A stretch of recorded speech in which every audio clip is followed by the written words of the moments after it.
Hi అండి. ఎలా ఉన్నారు అందరూ? బాగున్నారా? మేము కూడా చాలా బాగున్నామండి. మీ సపోర్ట్ ఉంటే ఇంకా బాగుంటాము. అలానే మీరందరూ కూడా చాలా చాలా బాగుండాలని నేనైతే మనస్ఫూర్తిగా కోరుకుంటున్నానండి. ఈరోజు వీడియో వచ్చేసి వెయిట్ లాస్ అవ్వడానికి నేనైతే ఒక మంచి చిట్కా అయితే చెప్తున్నానండి. సో అందరికైతే యూస్ఫుల్ వీడియో అయితే చెప్తున్నానమాట. సో మీకు అందరికీ నచ్చుతుంది అని అనుకుంటున్నానండి. సో మీరందరికీ నచ్చితే కనుక తప్పకుండా ఒక చిన్న లైక్ అనేది ఇవ్వండి ఫ్రెండ్స్. మీరు ఇచ్చే ఒక లైక్తోనే నాకు ఇంకా మోర్ వీడియోస్ చేయాలనే మోటివేషన్ అయితే వస్తుంది అనమాట. అయితే ఇక్కడ నేను ఏం చేస్తున్నానంటే వెయిట్ లాస్ అవ్వడానికి ఒక రెమెడీ అయితే ప్రిపేర్ చేస్తున్నానండి. అది వచ్చేసి చాలా సింపుల్గా ఉంటుంది అనమాట. సో మన దగ్గర ఉన్న ప్రతి ఒక్క ఐటమ్ అయితే ఉంటుందండి, మనకు అందుబాటులో ఉంటుంది అనమాట.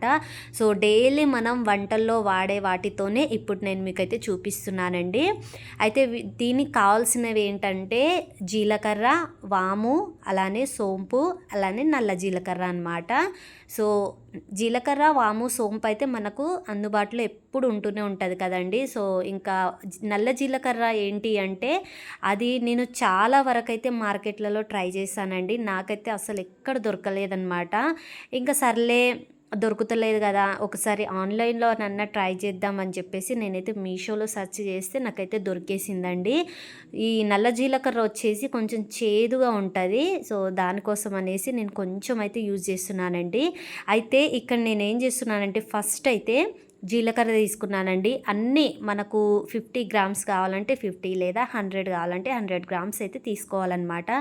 సోంపు, వాము, జీలకర్ర ఈ మూడు అయితే సేమ్ క్వాంటిటీ అయితే తీసుకోవాలండి. మనం ఎంత తినగలుగుతామో దాన్ని బట్టి తీసుకోవాలన్నమాట. సో నేనైతే ఒక్కొక్క కప్పు అంటే 100 గ్రామ్స్ అయితే తీసుకున్నానండి. ఇక్కడైతే ఈ సోంపు, జీలకర్ర, వాము, నల్ల జీలకర్ర మంచిగా రోస్ట్ అయితే చేసుకోవాలండి. వీటిని అయితే ఫస్ట్ అయితే మనం వెడల్పాటి పాన్ పెట్టుకొని అది బాగా హీట్ చేసేసుకోవాలండి. హీట్ అయిన తర్వాత ఇంకా మీడియం ఫ్లేమ్లోనే పెట్టేసుకోవాలన్నమాట. ఆ తర్వాత మనము తీసుకున్న సోంపు, వాము, జీలకర్ర ఇవన్నీ మంచి రోస్ట్ చేసేసుకోవాలి. కలర్ చేంజ్ అయిపోవాలండి. ఇక్కడైతే చూస్తున్నారు కదా, ఎర్రగా కలర్ అయితే వచ్చేస్తుందన్నమాట. ఇలా కలర్ చేంజ్ అయ్యేటప్పుడు మనకు ఆ అరోమా అనేది మనకు తెలుస్తుందండి. సో మంచి ఫ్లేవర్ అయితే వస్తుంది అనమాట. అప్పుడు మనం తీసైతే ఒక ప్లేట్లో అయితే చల్లార్చుకోవాలన్నమాట వీటన్నింటిని. ఇంకా సేమ్ వాము, జీలకర్ర, ఇంకా సోంపు క్వాంటిటీ అయితే సేమ్ తీసుకున్నానండి నేనైతే.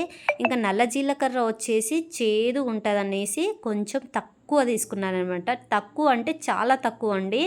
అవైతే ఒక్కొక్క కప్పు తీసుకున్నాను కదా. ఈ నల్ల జీలకర్ర అనేది ఓన్లీ నేను ఇప్పుడు తిప్పుతున్న ఈ గరిటెతో నేనైతే కొంచెం తీసుకుంటున్నా. సో దాని మెజర్మెంట్తో కొంచెం అంతా తీసుకున్నాను అనమాట. దానికి ఫుల్గా కూడా తీసుకోలేదండి, కొంచెం పావు వంతు తీసుకున్నాను అంతే. ఇంకా నేనైతే ఇది యూట్యూబ్లోనే చూసానండి.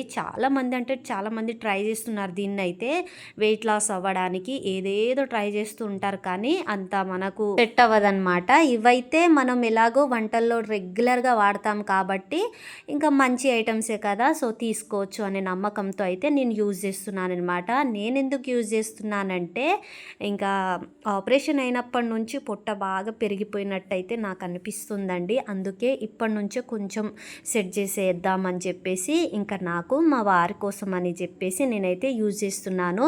సో చాలామంది ట్రై చేశారు కదా, వాళ్ళకైతే బెటర్గా ఉంది అని చెప్పేసి నేను విన్నాను. సో నేను కూడా ట్రై చేద్దాం అనేసి ఇదైతే రెడీ చేసేసుకుంటున్నానండి నేనైతే. సో ఇలా చల్లారిన తర్వాత వీటిని కొంచెం మిక్సీ జార్లో వేసి బరకగా గ్రైండ్ చేసేసుకోవాలండి. దీన్ని ఎట్లా అంటే నల్ల జీలకర్ర ఉంటుంది కాబట్టి కొంచెం చేదు వస్తుంది అనమాట. మనం తినేటప్పుడైనా సరే, తాగేటప్పుడైనా సరే వేడి నీళ్ళు అంటే గోరువెచ్చని నీళ్ళలో ఒక చెంచా కలుపుకొని పొద్దున్న పరిగడుపున ఇంకా నైటు మనం అన్నం తినకముందు ఒక 1/2 అవర్ ముందు తీసుకోవాలన్నమాట వీటినైతే. అయితే నేను ఏం చేస్తానంటే తినేవాళ్ళు తినాలి, ఒక చెంచా తినేసి తర్వాత ఒక గ్లాస్ వాటర్ అయితే తాగేసుకోవాలండి గోరువెచ్చగా. అయితే తినే వాళ్ళైతే కొంచెం బరకగా గ్రైండ్ చేసేసుకోవాలి. అదే వాటర్లో తాగుతా అని చెప్తే మాత్రం మంచిగా మెత్తగా పౌడర్ లాగా చేసేసుకొని ఇంకా స్టోర్ అయితే చేసేసుకోవాలండి. సో నేను అది ప్రాసెస్ అంతా కంప్లీట్ అయిపోయిన తర్వాత ఇంకా మా గల్లీలో గణేష్ కూర్చోబెట్టారు కదా, అక్కడ పూజకు అనేసి వెళ్ళామన్నమాట. సో వీడియో అయితే నచ్చింది అనుకుంటున్నాను. నచ్చితే తప్పకుండా like and share and subscribe చేసేసుకోవడం మాత్రం మర్చిపోకండి. నెక్స్ట్ మంచి వీడియోతో మళ్ళీ కలుద్దాం. ఓకే అండి, thank you for watching. Bye.